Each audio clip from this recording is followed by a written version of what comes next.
Boy, can I just see all the not all men people spawning in the comments right now.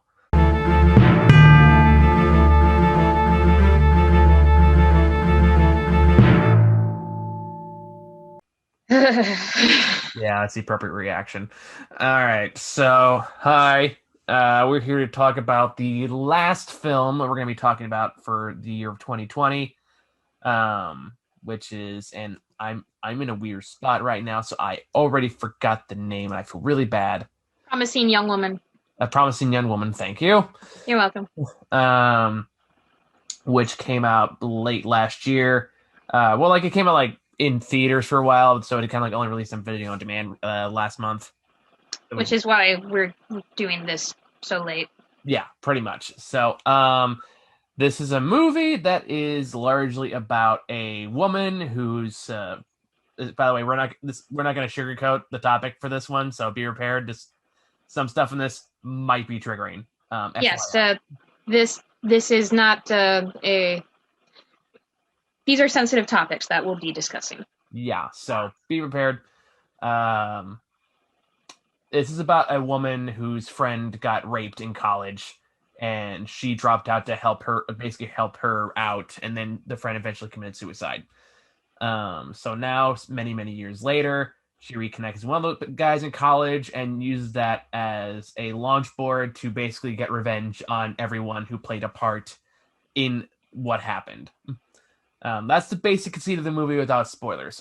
So general plot wise, first off, I think just general thoughts right at the bat. I think this is an excellent movie.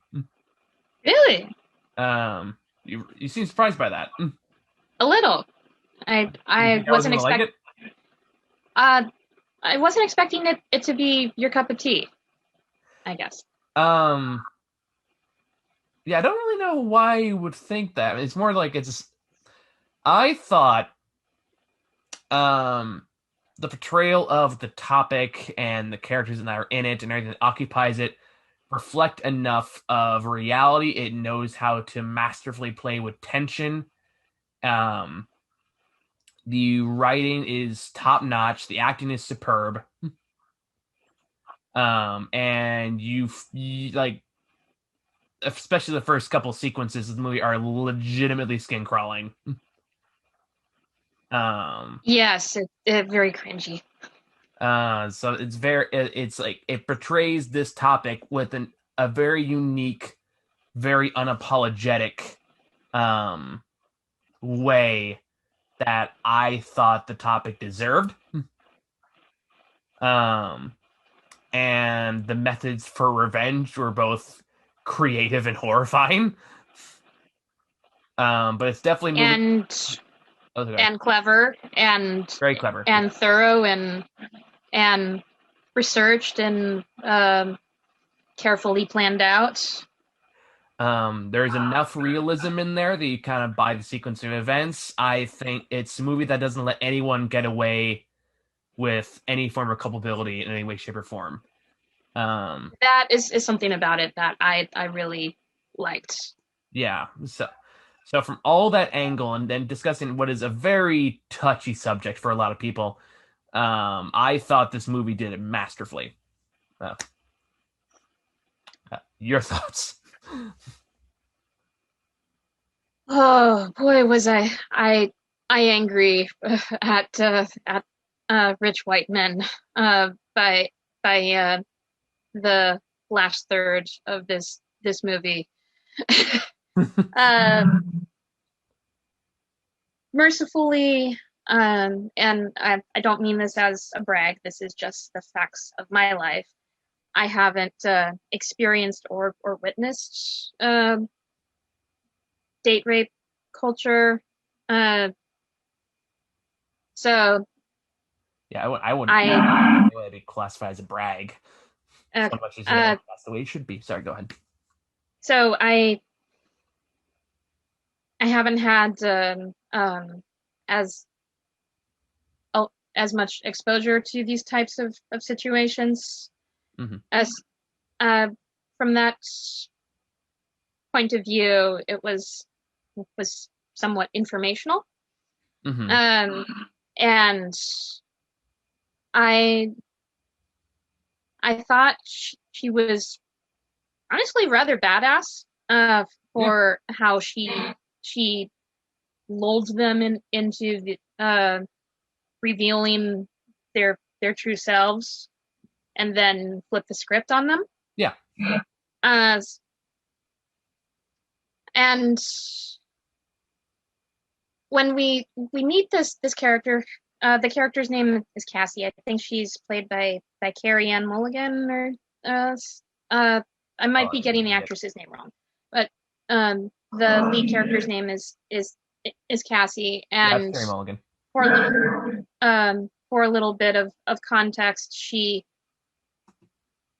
works at a coffee shop and lives with her parents, and she hasn't really shown much interest or motivation towards any upward momentum of her life after basically dropping out of medical school.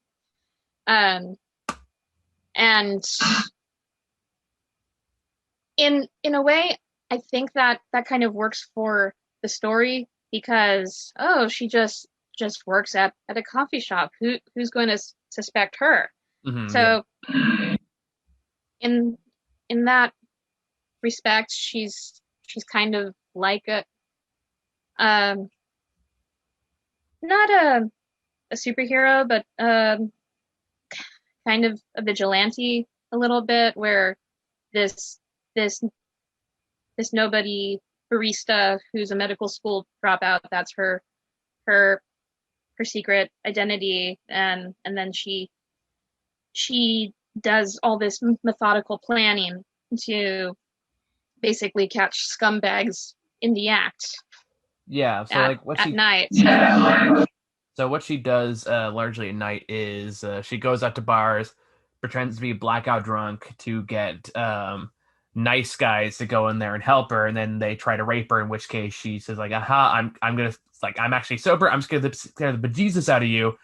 And like hope that you never do this again. Basically, they make it like a list of people I've tricked into this. Now, before we get into this topic too deeply, I figure we need to distinguish nice guys from good guys because there is a very yes, big difference. yes. Good guys are like actually genuinely good people, who actually legitimately do the right thing. Um, Who actually care and are communicative and are not in it for themselves. so like this is a case where we're not like before I get any one of these goddamn comments, we are not talking about all men. It's not an all men issue. It's let's talk about the shitty men, of which there's still many that are a lot of them fall into the nice guy category, which is people who act nice, who seem nice, but fully expect something in return, and especially in regards to being nice to a woman. Most of the time it takes the form of some kind of sexual act. In the case of this movie, people that take the poor blackout drunk woman home proceed to try to get them more drunk and then try to rape them when they're at their place. Um, and the Instead of doing the gentlemanly thing and making sure that they get home safely or get to somebody who knows them. Yep, and they act all nice to all their friends. Everyone thinks they're a nice guy until the mask slips, in which case they reveal exactly who they are. And I've known these people, and they fucking disgust me as a general principle. There have been some I've had been friends with in the past that I have not spoken to since because of these kind of things. And stuff that trickles down, like the entitled people, incels, Mm-hmm. stuff like that. And yeah, it's a massive problem in our current culture, and I fucking hate it. Um, I think kind of going back to what you're saying about Vigilante, I read an article about this movie that kind of summarized what I think works about it is the fact, and we talked about this briefly yesterday too, is the concept of whenever you have men in like an action thriller revenge movie, their anger is perfectly justified from beginning to end. You never have to question why they're angry. It's like everything they do as a result of anger is usually justified. When a woman is ever like revenge angry in a movie, it's usually said like, oh, they've lost their way, oh, like they've gone down a dark path. But it's very rare where you see a movie that is unapologetically about female rage, entitled like in like rightful female rage. And Justified. Justified. Thank you. And this is a case where like movie's very unapologetic and saying like, no, this is a real thing. It fucks people up. She has every right to be angry, and like her actions are justified. She never actually crosses too deep of a line for a good chunk of the movie. Well, debatably, but for the most part, nobody actually gets hurt. Um, and like for the most part, even like the parts like it's kind of living out this revenge fantasy of, hey, if women actually had power and weren't afraid to use it, here's how guys would probably react. Um, That was refreshing to see. I'll be honest, to to see her reclaim her her power or utilize it. She's kind of like a chameleon. She knows how to play to her audiences, and there are a few situations that where she kind of adapts her tactics a bit. Honestly, one of my favorite scenes was when she goes to the dean's office of the uh, medical school or the college she dropped out of. yeah, let's not get too into spoilers yet. We'll talk about that scene for sure. But yeah, she's very adaptive at getting her point across one way or another, depending on who her audience is. Yeah, I mean, like this is very well thought of. Like this is the actually, I think the directorial debut of Emerald Fennell. I hope I'm saying that name right. Who wrote and directed this movie? And you can definitely tell what she's going through for this movie. Just in, like at night, not even like the scenes where there's lines. Like I'm not really giving anything away here, but two scenes in particular stand out to me was in the beginning when she's like doing the walk of shame and she gets catcalled, and all she does is just stare at these three guys uncomfortably for like 2 or 3 solid minutes. And by doing so, she completely freaks them out. They go from being chauvinistic jerks to scared, overgrown little boys. Well, yeah, because like men that do that stuff are naturally afraid of women with power who aren't afraid to express it. Um, as I mansplain that.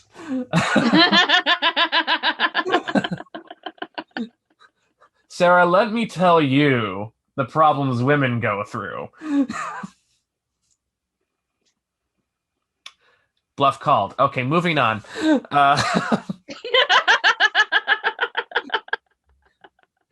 Um, I want to hear this. like I'm not digging myself that hole. I know better.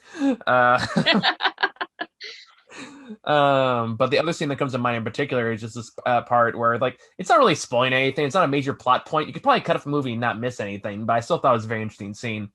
Was when she's just like in the middle of this middle of the road somewhere, and she gets like honked at and yelled at by this guy in a big truck. Who starts on like the "fuck you, bitch" and all that stuff, and like without saying a word, she just grabs a tire iron, comes out, starts smashing his blink his lights and all that stuff, smashes his windshield. It's like, oh fuck, okay, and then just drives off. That scene kind of threw me a little bit for a loop. I didn't quite understand how it fit in with that point in the film. Was she just kind of not thinking clearly, or well, it's a power fantasy, reacting? not so much that that really played anything in particular in the plot, so much as if you're in that position, don't you kind of wish you could do that? Yes. That's exactly. That's why it's in there. I just don't, because I don't want to get arrested. Exactly. That's why it's in there, though. It's wish fulfillment. It's that idea of if women had power, wouldn't it be great if you can just smash the fucking truck of this asshole who thinks they're better than you because you're a woman? Got it. Okay. At least that was my interpretation. It was like, and it was also like talked about the article I mentioned before, so it's not just me again explaining as a man, which I feel bad for doing. Because it's like I feel like this is definitely a case where I need to check my privilege.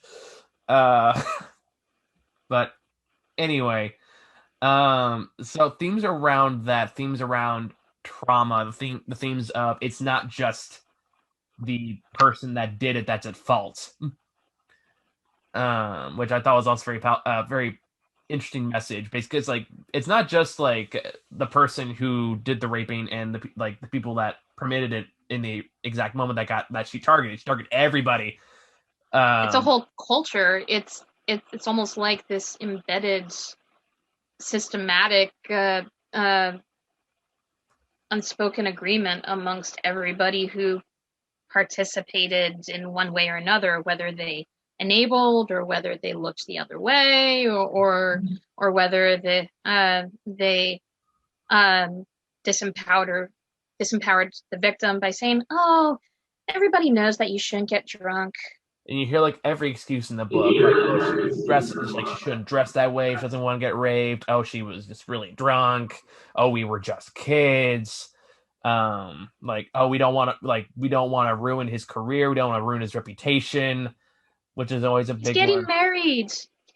He just gave a talk here. Yeah, and it's like all this bullshit, all of this like the same crap you hear over and over and over again. It's pretty Um, sickening. it is disgusting. It is absolutely infuriating. In this case, if you watch a movie and you don't get infuriated watching it, then you might be part of the problem. Um, and I was thinking of I you seen The Net. No, I don't think I have. It's a stand-up comedy special on Netflix. It's actually very fascinating. I highly recommend it.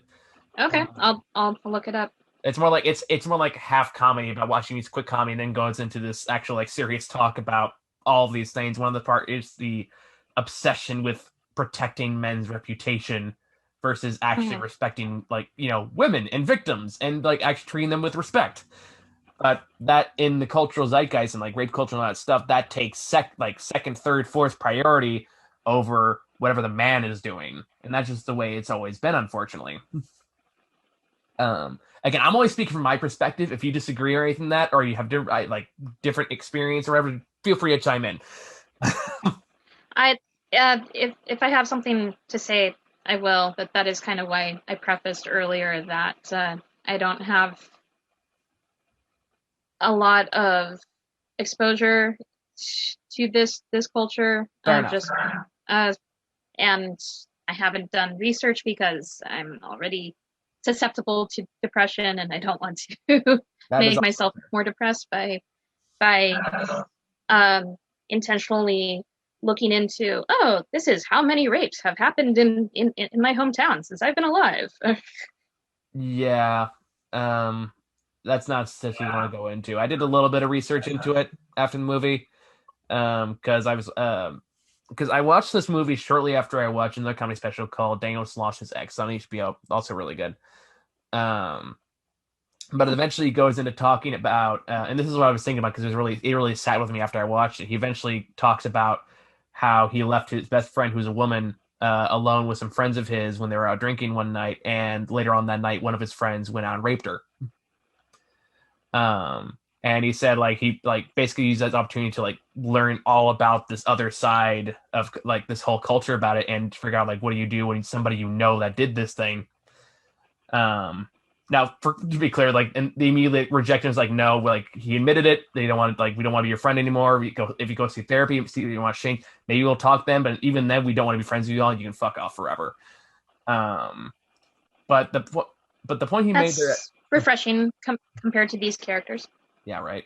Sorry, go on. Uh, but the part that really stuck out to me was he was talking about like it's not just a woman's issue, right? Like it's not doing to solve this problem. It's also on men because if one out of every 10 men is shit, if the other nine do nothing, they might as well not fucking be there. Mm-hmm. Uh, The what's the saying? The greatest action can be um, an inaction. Basically, yeah, and it's that there's a lot of truth to that. Is the fact that this movie really emphasizes by putting everyone in this giant like magnifying glass or projector, saying, "Hey, when you choose to do nothing, when you make excuses for these actions, you are part of the fucking problem that allows it." Yes. You are actually propagating it, and the minute you turn the tables and you witness even a taste of that fear that goes into the victims that experience this thing, you can't fucking handle it. Um, which I feel like is like the most I could say without going into spoilers. So I would say, oh, you okay there, sir? You muted yourself. You're still muted. There we go. Sorry, I was gonna try to cool down my computer for a second Oh, okay. while you were talking. Sure. All right. But yeah, it is hard to thoroughly discuss this movie without going into spoilers. So, just general thoughts. This is definitely not an easy sit. For beginning to end, it is like for me at least, it was very tough to sit through because especially as a man having to directly expose these things, it is difficult because you don't want to believe the problem is as big as pervasive as it is, especially if you're not a propagator of it. But there's Uh, also a part where you really have to sit with it and acknowledge the truths of it, and you really have to you have to accept it as fact because ignoring the problem, pretending it doesn't exist, doesn't help anyone. Um, so it's definitely a movie that challenges you to sit there, see it for what it is, and process the emotion, the uncomfortableness, the tension that it brings out in you, and explore why it makes you feel that way. So from that angle, I highly recommend this movie personally, although I recognize saying that, oh, it's I loved it or anything like that might be a misnomer. um, before I watched this last night, I had seen Chris Stuckman's review of it, and I think I like this movie a bit more than he did. Maybe not quite as much as you did, but I I do think that of the few movies I saw from 2020, this is definitely one of the better ones. Mm-hmm. And and I I appreciated the attention to detail that was taken in the character choices from Carrie Ann Mulligan, how she carried herself, how she transitioned from the drunken damsel in distress to the badass bitch. Mm-hmm. Um, I appreciated a lot of music choices. There were certain sequences where I felt like the pacing went went a little off for me personally, Mm-hmm. and there was a line or two in particular that kind of took me out of it as being a little unrealistic of what a character in that situation might say. Mm-hmm. Mostly just one line, really. Um, but yeah, overall, I'd say it's a pretty decent film.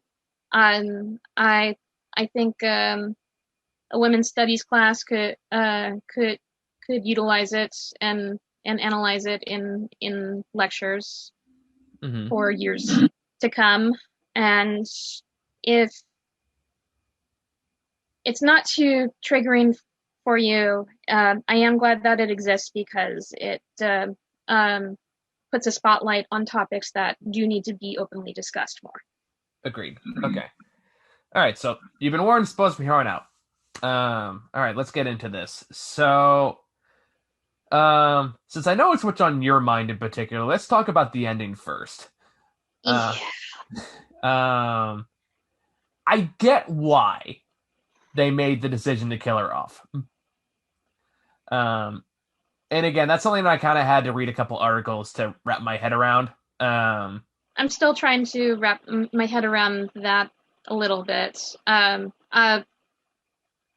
So when that does happen towards the end, not at the very end, but towards the end. Yeah, like it's basically the ending. The rest is the epilogue.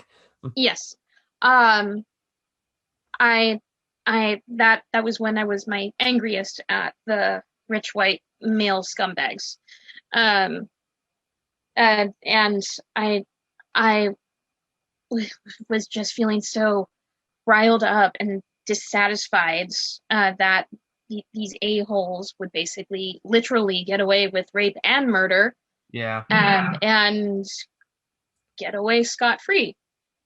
And I'm very glad that she was smart enough to have a contingency plan. I can say what I interpreted that as. Hmm. See whether or not you agree with it. Okay. The way I interpret it, and like I again, this is helped by supplementary research and article readings I've done about this movie. So there's a bit of that kind of bleeding into that, FYI. That's But how fair. I I watched it, went to bed, and then went to work today. So the way I interpret it was very much that at the end of the day, even though like it is a power fantasy, it is a revenge fantasy, it's kind of wish fulfillment in that regard. In the real world, the woman almost never wins. that is very true. And I think what the ending was trying to do was in this, like, if you were to approach this any sort of realism, there's no way she would do this and get away with it. No, Uh, it was too risky, and she didn't tell anyone what she was doing. yeah, so it's one of those cases where like there's only so like there's no way this was gonna end well for her at the end of the day. Was it unsatisfying as fuck? Absolutely. Like I'm not gonna like mince words on that because I was like, are you what? Are you like I knew there had to be some kind of twist. I'm glad there was. Me too. Um, That's what I'm saying. I'm really glad that she had that backup plan but it's in definitely a case place. of like that was the best kind of victory she was ever gonna get out of this. Yes, Because to ruin that man's life on his wedding day. like that was the best kind of vindication you were ever going to get out of this, and that's an unfortunate reality. Again, when I started doing research into this, I am not an expert, very clear, before I say anything that reflects reality. But just on the bit of tertiary research I was able to do is like in this rape culture, the men like the let's call it the masculine culture because it's like the two are very intertwined. Um, is the fact that and like this movie also like, has a lot to say about masculinity too. That's a whole different topic. Um, Yes. but what ultimately ends up happening is that even if the victim makes a good case against the person, they're labeled a victim their entire rest of life, and that's all they're seen. And that can permanently damage the rest of their life. Now, a lot of people say like, "Oh, these women make this shit up or do this and that," but false accusations make at most up to 10% of reported crimes. Realistically, it's probably a lot less than that. And even then, those false allegations almost never actually lead to a court ruling. So that whole thing, every time, that's another thing you hear all the time of, oh, they just doing like this is the lie. She made that up. Most of the time, that's not fucking true. So it's weird that it's always the first assumption that's being made. I know innocent to proven guilty, but the victim is often sidelined most of the time. Does that like am I wrong about any of that? Just Not to my knowledge. okay. Uh, you've done more research recently than I have. Okay, just making sure. Um, This is also like when I get uncomfortable talking about race because I'm like I am not the representative of this argument. I should not be saying these things. I am the problem. my my thing is that I don't want to claim to be an expert on a topic that I'm not. Oh, and I'm not trying to imply that you are. So Let me be that's clear. I apologize if I feel like I'm putting you in that position. That's not what I'm trying to do. I'm just trying to, as a white straight male, dealing with any act of active discrimination, regardless of like race or gender, whatever the case may be. mhm. I just always feel like I should not be a representative in regards to talking about with any kind of authority. that So any that sounds very balanced. Yes. so any uncomfortableness or like asking for validation on that, that's why. Uh, just so I'm like, please tell me I'm not being an asshole. By the way, anyone in the comments right now, if I'm being that, if like I'm totally off base about something, fucking tell me for the love of God. Yes, please. Like, At I'm actively learning about this every day. when we briefly touched base on it yesterday, I told you that the ending made me very angry with rich white men, and I told you no offense, and thank you for not being a scumbag Uh, because you I'm are. the kind of white guy at this point that looks at like look myself in the mirror and go, yeah, we are the problem. Like this, all of this has been the mark of discrimination for fucking decades, centuries, ever, arguably. More or less. Yeah, so it's like Yeah. I have to come in that phrase like, guys, I'm not the one that should talk about this, but I'm gonna. So here we go. Uh, so maybe we should get a little more into some of the specifics. So some uh, whoever is watching and possibly interested may have a little context for what we're talking about. Sure. Uh, So she like as you mentioned before, she goes out every night. She tends to be blackout drunk, and then tricks rich white people to reveal that they're the nice guys, and scares the bejesus out of them. But one day she gets a visit from this guy named Ray. Who Ryan. was it Ray or Ryan? I thought it was Ray. Ryan. Okay, I'll take a word for it. Yeah, he comes into you're right. You're right. It is Ryan. Okay, yeah. he comes into the coffee shop where she works at, and he recognizes her because they were peers in medical school. In medical school, and they kind of reconnect and they start dating again. But the reintroducing to him triggers old memories of that event from medical school, which she wasn't personally there for, but she had basically had to clean up all the damage, and she basically has memorials to her dead friend all over the place. And it's a constant source of pain for her. I forget her? I forgot the girl's name. It starts with an L. But anyway, so at this point, her dead friend's name? Yeah, Nina. Okay, so she becomes inspired. She becomes inspired to basically track down everyone that had played some role in Nina's rape and eventual suicide, and basically delivers karmic justice. The first one on her list is the fiance of the rapist. Was she the fiance, or was she the wife of somebody else? She was somebody else's wife. Okay. And another classmate from medical school, who basically was one of the people who looked the other way, who discredited Nina, and basically went along with what the cool party guys said. Yeah. And that's played to perfection by Alison Brie. God bless her. She's been doing some very complex characters lately. Oh yeah, Alison Brie. I like it. Yeah. So and her karmic justice is that main character name Cassie. Thank you.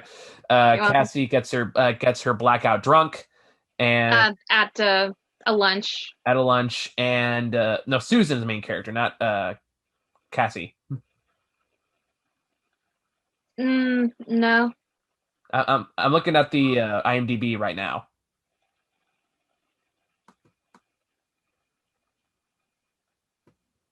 Is it? Oh wait, I was looking at the wrong character. You're right. I'm wrong. Okay, moving on. Anyway, so Cassie basically gets her blackout drunk at this luncheon and convince and pays a guy to make her think that he raped her while she slept, basically, or was blackout drunk. And doesn't which kind of alters her perspective on it, makes her kind of backpedal on what they talked about. Like, oh, suddenly it's like, oh, now you care. That's convenient, kind of a thing. And then later on, she meets up with what you were talking about earlier when she goes to The the dean's the office. dean's office and basically convinces her that the daughter is with the people that were in that same room where allegedly nothing happened. The dean's daughter, The for dean's daughter, yeah. clarity.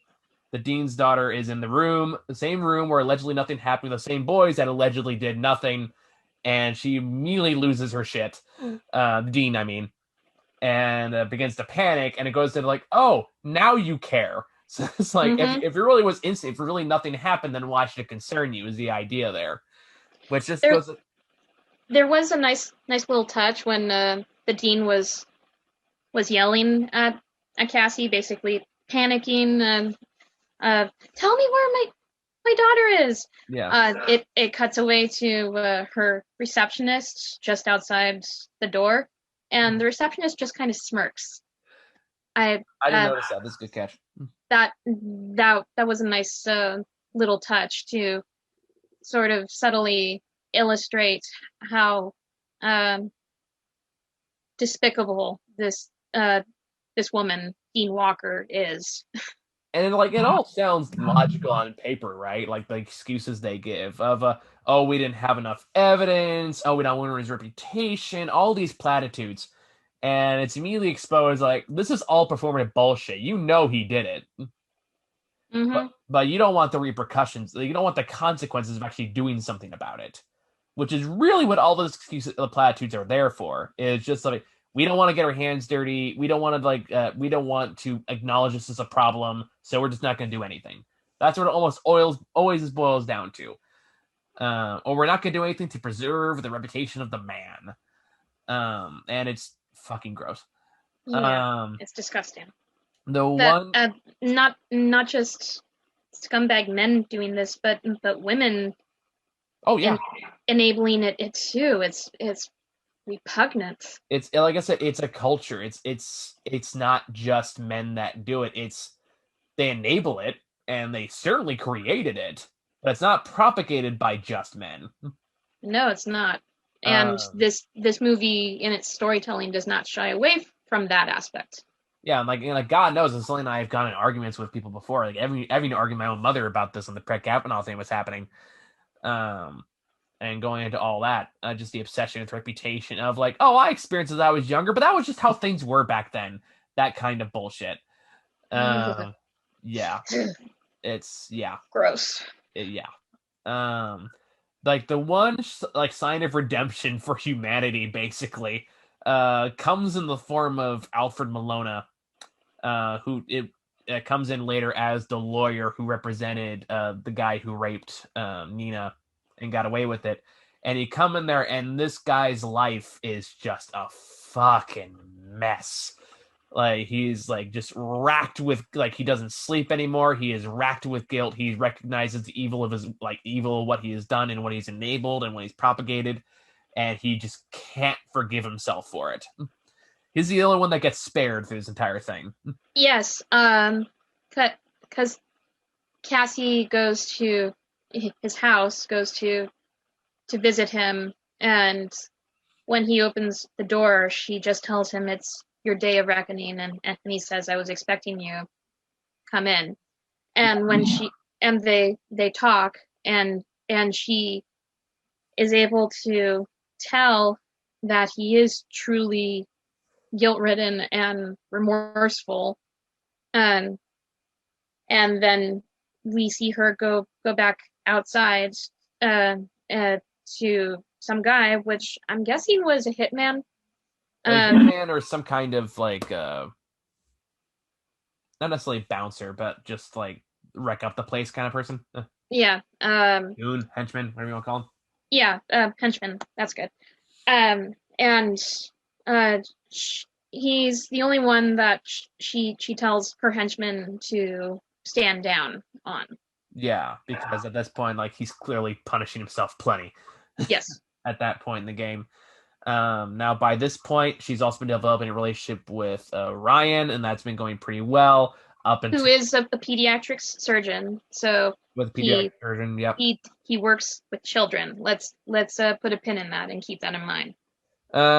So it got that going on, and then shortly after that happens, she decides to give up her crusade for a while until Alison Brie comes back around and reveals that she has video of what happened, and it turns out Video Ryan was there. video evidence that got passed around that Alison Brie's character, whose name is Madison, saved all these years. Yeah. She admits to Cassie that it was circulated around like a funny video and that they actually laughed at it. Yep. They laughed at a documented crime being And let's be committed. clear here, like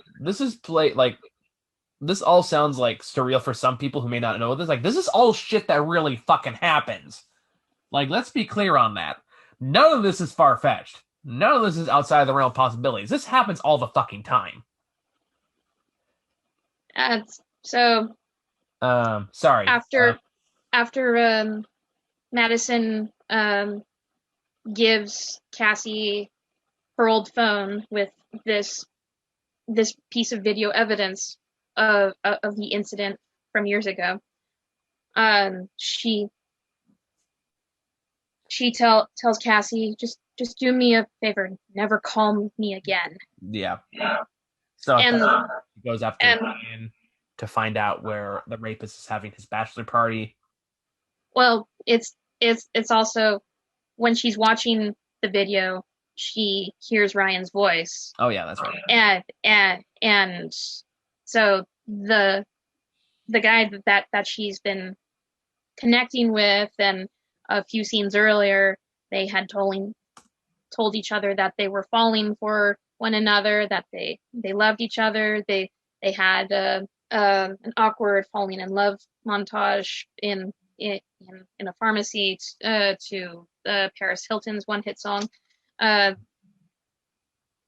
She is shaken and understandably shattered that this nice guy who works with children, who is perfectly respectable, whom she's taken to her parents to meet, basically collaborated in her dead best friend's rape back in college. Yeah. And didn't do anything to stop it.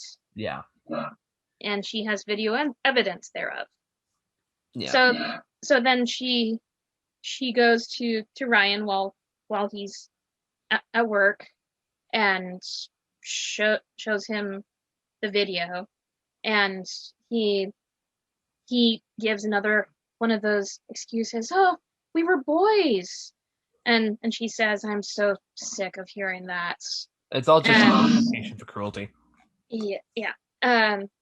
And she threatens to release the video to everyone he knows, his friends, his colleagues, his family, and he says, "Then neither of us will be doctors, you fucking failure."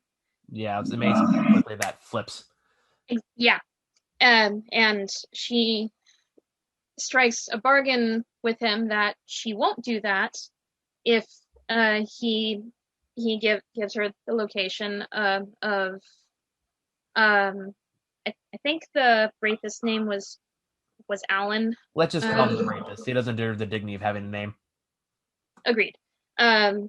She asks for the location of the rapist's bachelor party because he's marrying some kind of swimsuit model or something. Whatever, yeah. And then she puts on one of her disguises and goes to this isolated cabin where the rapist's bachelor party is going on. Mm-hmm. Yeah. And she goes dressed as a nurse. She pretends to be a stripper. She gives them all vodka, which is laced with date rape drugs, ironically. Mm-hmm. Which, by the way, slight tangent to nothing, but the minute they open the door and I see fucking Schmidt from New Girls, I'm like, oh, of course it is. That's who that was. Yeah, I was like, oh, fucking course it's Schmidt. But that's the only joke I'm telling about this sequence, by the way. And what kind of threw me off was I think the rapist was played by the announcer guy from Glow. Yes, it was. Yeah, that Yeah, was him. that was weird Yeah. I and mean, if you want to rather. like a guy who just screams rich white guy. Yeah, that is kind of what he's been typecast as since getting killed off the Grey's Anatomy spinoff years ago. Oh my god, I forgot that existed. Uh, Anywho, so yeah, this all culminates in her taking him back up to his room at this cabin and handcuffing him and like as a shadow of like I don't want anyone to give private answer get too hands. He's like, okay, sure. In which case, she then reveals her ultimate plan, which is to basically carve Nina's name into his body. Which on one hand is like, oh, it's horrifying. The other hand, like, ah, fuck him, he deserves it. Exactly. So it's one of those things like this movie does a really good job of not making you feel an ounce of sympathy for anyone she targets. Hmm. Um, Which is in less skilled hands. That delicate balancing act would not be achieved. Like it would be very easy for Cassie to not be as sympathetic if this was directed by someone else in a different way. Absolutely. Um, and of course, that culminates in him breaking free from one of the handcuffs and suffocating her under a pillow. Which case, he and Schmidt cover it up because, of course, they do By literally burning her body. by burning her body. And she was wearing a necklace with a half of a heart that said Nina's Like those name on precious it. necklaces, yeah. Um, and I'll just call him Schmidt too because that that character the character he was playing in this movie pissed me off. Um, Absolute scum. Uh, who's the rapist's best man? Uh, he throws the necklace with Nina's name on it into the fire where they are burning Cassie's corpse. Yeah. But funny thing that these are doctors who are scientists. Metal doesn't burn. Uh, no, god damn it, I thought of a horrible joke. Uh, Damn it, man, I'm a doctor, not a metal specialist.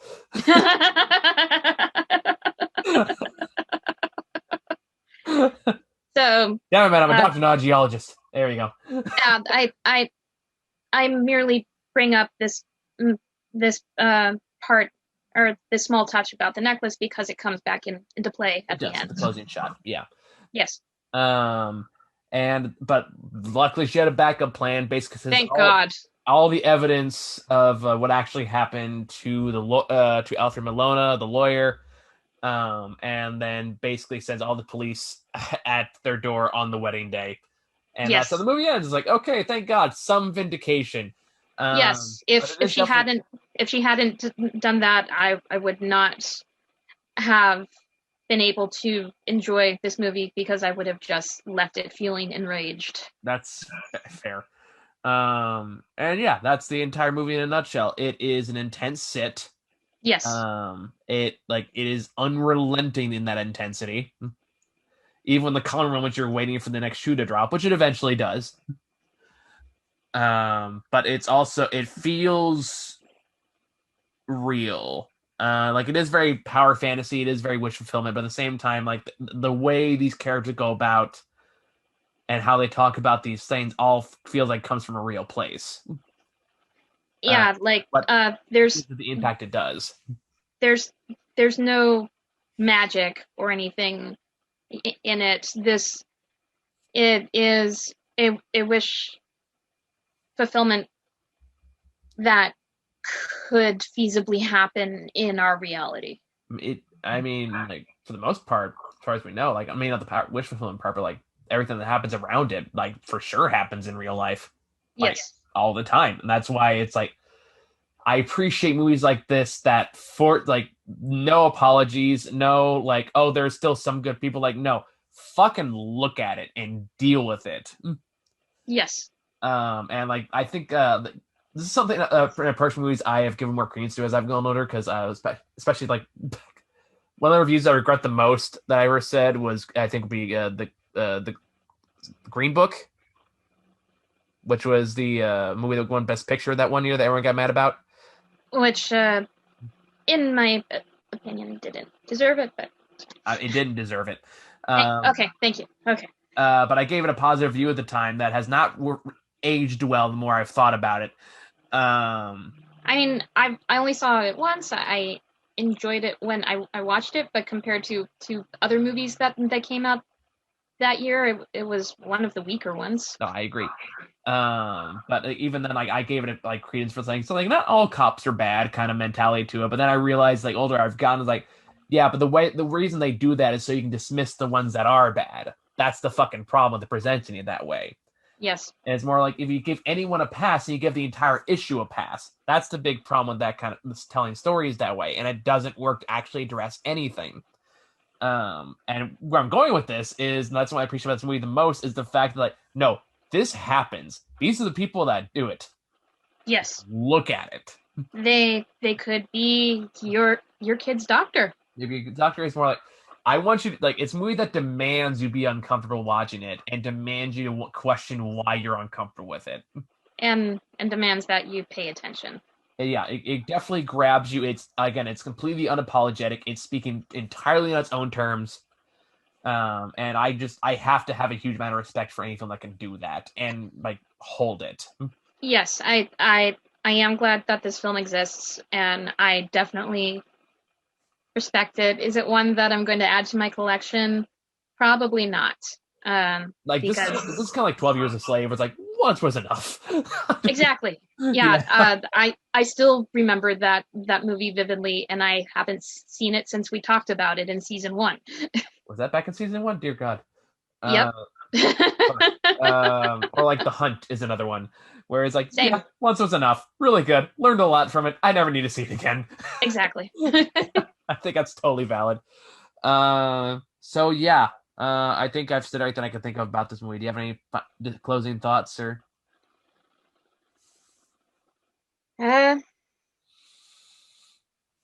Just what I've already said, that I'm really glad that she had a backup plan. Otherwise, I would have just gone to bed being very angry at all rich white men. Yeah. I would say like closing thoughts for us. If people watch this movie who sat through the entire spoiler section, who haven't seen this movie for whatever reason, if you watch this movie and you do find yourself getting really uncomfortable or start questioning the logic behind it or like start buying an excuse they give, I want you to sit down and really question yourself why you believe that. Or like what about it makes you uncomfortable. Really sit with it. Really challenge yourself with it. Because I know I had to. Watching this moment. There's even a moment early on where I had to like have a brief like come to Jesus moment when they had the what's the douchebag from Superbad? McLovin, whatever the hell his name. Oh yeah. And he's doing like he's talking about like his book and how it's all this stuff and that was McLovin? Yeah, that was McLovin. Damn, he hasn't aged very well. No, he's not. And he's talking about like his book and how it's gonna be like critiquing how tough men have it. And but I'm listening to him talk about like his projects and stuff like that. I'm like, oh my god, is that what I sound like? Please tell me that's not what I sound like. And what I did like about that sequence was that when she flipped the script on him, she gave him credit for waking her up, but it was still discussing. It was still it was still utterly repulsive when he force fed her cocaine. Yeah, like this. When she did not express interest in it. Like, let's call it what it is. Anyone that takes advantage of a woman like that, intoxicated, or force anyone to drink more, or like do drugs or anything like that, is a fucking rapist. And there's no good way to like. There's no good way to say it. Oh no, oh she deserved it because she got too drunk. No, they're fucking rapists, and they deserve to be called as such.